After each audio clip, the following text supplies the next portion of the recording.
2026च्या निमित्ताने व्यासपीठावर उपस्थित असणारे सर्वच सन्मान्य मान्यवर,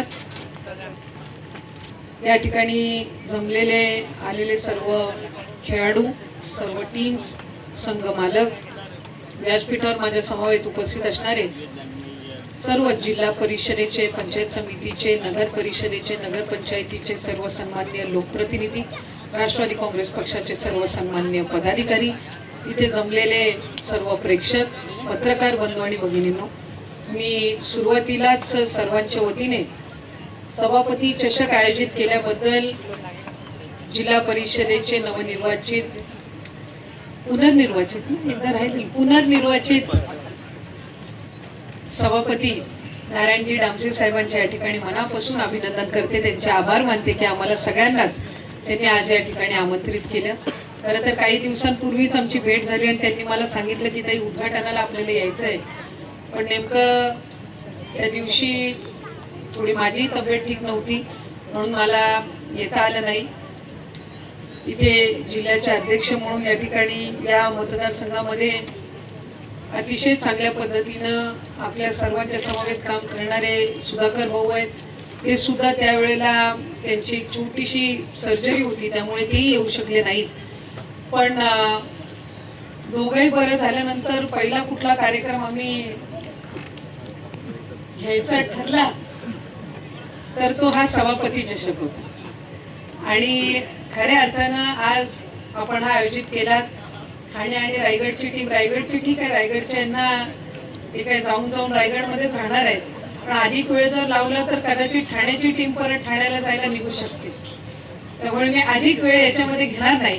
पण जशी क्रिकेटमध्ये हॅट्रिक असते, एखादा बॉलर 3 विकेट काढून हॅट्रिक करत असतात, एखादा फलंदाज जो आहे तो 3 चषक किंवा चौकार मारून हॅट्रिक करत असतात, तसं आमच्या डामसे साहेबांनी पण हॅट्रिक केली आहे.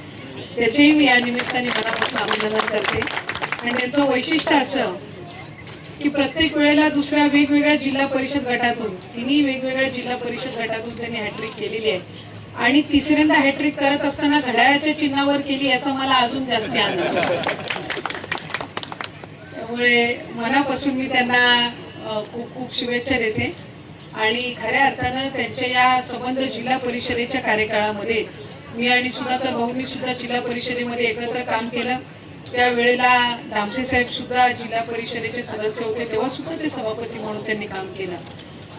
पण गेल्या वेळेसपेक्षा यावेळेस सभापती आणि सदस्यांकडनं असणारी अपेक्षा ही मोठ्या प्रमाणामध्ये आहे. पण 2017मध्ये त्या निवडणुका झाल्या होत्या, त्याच्यानंतर 2022 मध्ये या निवडणुका होणं अपेक्षित होतं. त्यामुळे 3-4 वर्ष प्रशासक असल्यामुळे आता निवडून आलेल्या सर्वच नगराध्यक्ष असो, नगरसेवक असो, जिल्हा परिषद असो किंवा पंचायत समिती असो, सगळ्यांकडूनच खूप मोठ्या पद्धतीनं अपेक्षा या सर्वसामान्य जनतेच्या आहेत. त्यामुळे एका बाजूला आज आपण हे सामने त्या ठिकाणी आयोजित केलेत, याबद्दल अभिनंदन आहेच. पण आपल्या सभापती पदाच्या कार्यकाळामध्ये समाज कल्याण या खात्यामध्ये सुद्धा अधिकाधिक चांगल्या पद्धतीनं काम व्हावं आणि शेवटच्या घटकापर्यंत आपल्या माध्यमातून जिल्हा परिषदेचं काम हे त्या ठिकाणी पोचावं, अशीच माझी या निमित्ताने सदिच्छा राहील. स्वभावाने जसे ते रोकटोक आहेत, तसे कामामध्ये सुद्धा नक्कीच ते रोकटोक असतात. आणि त्यांना जोड इथं सुधाकर भाऊंची मिळाली आहे आणि बाकी सगळी इथली जी मंडळी आहे त्यांची मिळाली आहे. मी नेहमी म्हणत असते की आमच्या दक्षिण रायगडमध्ये म्हणजे श्रीवर्धन विधानसभा मतदारसंघाची संबंध किंवा रायगड जिल्ह्याचं संपूर्ण मिळून जितकं ॲग्रेशन असेल तेवढं आम्हाला कधी कधी एक कर्जतमध्ये पाहायला मिळतं. आणि आदरणीय तटकरे साहेबांचं सुद्धा नेहमी विशेष लक्ष या संपूर्ण भागामध्ये असतं. सुधाकर भाऊंनी सुद्धा गेल्या अनेक वर्षांपासून या ठिकाणी काम केलं. जिल्हा परिषद, पंचायत समिती, नगर परिषद असो, या सगळ्या निवडणुकांमध्ये खऱ्या अर्थानं त्यांनी पक्षासाठी जे काही यश मिळवून दिलं त्याचं एक कार्यकर्ता म्हणून म्हणेन, ते कार्यकर्ता म्हणून जितकं त्याच्याबद्दलचं कौतुक करावं, जितका अभिमान बाळगावा तितकं कमीच राहील. अशा पद्धतीचं काम या ठिकाणी तुमच्या नेतृत्वाखाली झालंय आणि अशाच पद्धतीनं पुढे सुद्धा जिल्ह्यामध्ये तुमच्या नेतृत्वाखाली काम होत राहो. आज स्वर्गीय अजितदादांना आपण श्रद्धांजली अर्पण करून चषकाचं आणि कार्यक्रमाचं आयोजन केलं. खरं तर नेता काय असतो आणि नेत्याचं पाठबळ काय असतं हे एका कार्यकर्त्यालाच कळत असतं.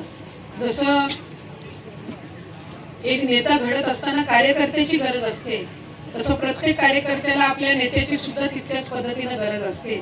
त्यामुळे आज दादा आपल्या सगळ्यांमध्ये नाही, याचं खंत, याचं दुःख, याची वेदना ही नेहमीच त्या ठिकाणी मनामध्ये राहणार.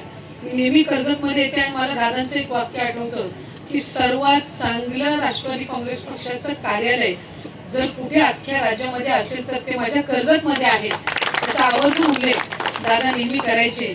त्या कार्यालयाचं उद्घाटन सुद्धा आदरणीय दादांच्या हस्ते झालं आणि आज ते आपल्यामध्ये नसल्याचा एक खंत, दुःख, वेदना तर नेहमी आयुष्यभर त्या ठिकाणी राहील. पण आज सुनेत्रा गाठी राष्ट्रीय अध्यक्ष आहेत, राज्याच्या पहिल्या महिला उपमुख्यमंत्री म्हणून सुद्धा त्या ठिकाणी काम करतायत. उद्या त्यांचा पहिला रायगड जिल्ह्यातला दौरा रोह्यामध्ये आहे. मी आपल्याला सर्वांना सुद्धा त्या निमित्ताने मनापासून आमंत्रित करीन, कारण आणखीन त्यांनी इतर कुठल्याही ठिकाणी कार्यक्रमाची सुरुवात केली नव्हती. पण आज आपल्या सर्वांच्या विनंतीला मान ठेवून त्या रोह्यामधल्या एका विकास कामाचं भूमिपूजन हे त्यांच्या हस्ते उद्या होत आहे. त्यामुळे आवर्जून त्याही निमित्ताने मी आपल्या सर्वांना पुन्हा एकदा आमंत्रित करते. सहभागी झालेले 32 ना किती 40 टीम्स ज्या आहेत त्याच्या सर्व खेळाडूंना मी या निमित्ताने मनापासून शुभेच्छा देते. आणि मी एका गोष्टीचा नेहमी आवर्जून उल्लेख करते की क्रिकेटचे सामने आयोजित करण्यामध्ये कर्जत आणि खालापूरचा तोड नाही. त्यामुळे अतिशय उत्कृष्टरित्या आपण आज हे सामने आयोजित केले आणि वेगवेगळ्या जिल्ह्यातले आणि परिसरातले खेळाडू आपले इथले आणि विशेष म्हणजे आदिवासी समाजाचे सुद्धा खेळाडूंना अधिकाधिक इथं प्राधान्य देऊन त्यांना त्या ठिकाणी आपण व्यासपीठ उपलब्ध करून दिलं. मी डामसे साहेब मनापासून आपल्या सर्व सहकाऱ्यांचे या निमित्ताने अभिनंदन करते. सहभागी झालेल्या सगळ्याच खेळाडूंना मनापासूनच्या शुभेच्छा या ठिकाणी देऊन थांबते. धन्यवाद. जय हिंद, जय महाराष्ट्र. सभापती चषकाला मंत्री आदिती तटकरे यांची उपस्थिती. खाडीचा पाडा संघ ठरला सभापती चषकाचा 2026चा विजेता संघ. कर्जत तालुक्यातील शेवटचे टोक असलेल्या आंबेरपाडा आयोजित डे नाईट क्रिकेट स्पर्धेचे आयोजन अमर लांगी, प्रथमेश सुपे संपूर्ण टीम यांनी सभापती चषक क्रिकेट स्पर्धेचे आयोजन मार्गाचीवाडी येथील ग्राउंडवर बनवण्यात आले होते. सभापती चषक ही स्पर्धा समाज कल्याण सभापती नारायण डामसे यांच्या नावाने भरवण्यात आली होती. या स्पर्धेत शेवटच्या दिवसी महिला व बाल विकास मंत्री आदिती वरदा सुनील तटकरे यांची विशेष उपस्थिती लाभली होती. आयोजनाबद्दल बोलताना सांगितले की खूप छान आयोजन करण्यात आले आहे. खालापूर कर्जतमध्ये सर्वात जास्त क्रिकेट सामने भरवले जात आहेत असे आपल्या भाषणात बोलताना सांगितले.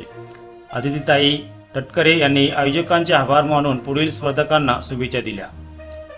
सभापती चषकात 48 संघांना खेळण्याची संधी देण्यात आली होती. ही स्पर्धा 4 दिवस चालली. या स्पर्धेत पहिल्या दिवशी प्रेक्षणीय सामना रायगड विरुद्ध ठाणे ओपनच्या खेळाडूंचे आयोजन प्रेक्षणीय सामना भरवण्यात आला होता. तसेच शेवटच्या दिवशी रायगड विरुद्ध ठाणे आदिवासी खेळाडूंचा प्रेक्षणीय सामना आयोजित करण्यात आला होता. हे सामने बघण्यासाठी प्रेक्षकांनी मोठ्या प्रमाणात गर्दी केली होती. स्पर्धेतील बक्षीस पुढील प्रमाणे: उत्तेजनार्थ बक्षीस उत्कृष्ट गोलंदाज खाडीचा पाडा रुपेश मेंगाल, उत्कृष्ट फलंदाज मार्केवाडी संदीप मार्के, मालिकावीर आकाश भगत, खाडीचा पाडा इलेक्ट्रिक स्कूटी देण्यात आले. प्रथम क्रमांक खाडीचा पाडा, द्वितीय क्रमांक कासारवाडी, तृतीय क्रमांक नादखोळा जांभूळवाडी, चौथा क्रमांक मार्केवाडी, पाचवा क्रमांक मुंडेवाडी या संघांनी सभापती चषक 2026 वर आपले नाव कोरले. या स्पर्धेत लकी ड्रॉ ठेवण्यात आले होते. पहिल्या दिवशी स्मार्टफोन स्टेशन ठाकूरवाडी गावचे कवटे यांना लकी ड्रॉ लागला. फायनलच्या दिवशी फ्रीज ठेवण्यात आला होता. मार्गाचीवाडी रवींद्र भांगारे यांना लकी ड्रॉ लागला होता. या स्पर्धेत समालोचक चंदू शेट्टे, समीर सोमने, निखिल वागळे, अंकुश निरगुडा, प्रकाश भला, उत्तम पादीर यांनी 4 दिवस समालोचन केले. कशिळे विभाग कार्यकारिणी अध्यक्ष उत्तम पादीर, उपाध्यक्ष अमर लांगी, खजिनदार दत्ता थोराड, सचिव गणेश वाघमारे, सल्लागार अनिल दोरे. पुढच्या वर्षी यापेक्षा मोठे आयोजन करण्याची घोषणा करण्यात आली. पुढच्या वर्षी 1.5 लाखाची स्पर्धा आयोजित करू असे आयोजक अमर लांगी यांनी घोषणा केली. यावेळी उपस्थित मंत्री आदितीताई तटकरे, राष्ट्रवादी काँग्रेस रायगड अध्यक्ष सुधाकर घारे, समाज कल्याण सभापती नारायण डामसे, कर्जत नगरपालिका नगराध्यक्षा पुष्पाताई दगडे, रायगड जिल्हा परिषद सदस्या वर्षा दोरे, अक्षय टिटकरे, अशोक भूपतराव, अशोक सावंत, ऋषिकेश राणे, रंजना धुळे, जयवंती हिंदोला तसेच अनेक राजकीय, सामाजिक, शैक्षणिक, क्रीडा क्षेत्रातील मान्यवर उपस्थित होते.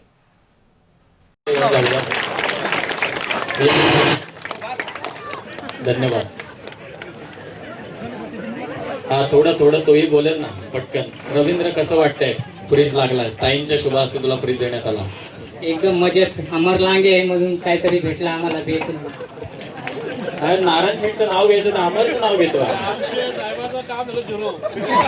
म्हणजेच शेठ आहे, बाकी काही हरकत नाही. का म्हणजे शेठ संपूर्ण वाड्यामध्ये सगळीकडे फिरत असतात. त्यांचं काम मोठं आहे आणि तुम्ही पुन्हा एकदा त्यांना तिसऱ्यांदा निवडून आलंय. कसं वाटतंय काम नारायण शेठ यांचं? धन्यवाद. कारण ते निवडून आले म्हणून असा आयोजन आम्ही कधीच बघितला नाही आमच्या आयुष्यामध्ये. माझ्यापेक्षाही षटकार मारलास तू मोठा. 2 वाक्यात कार्यक्रम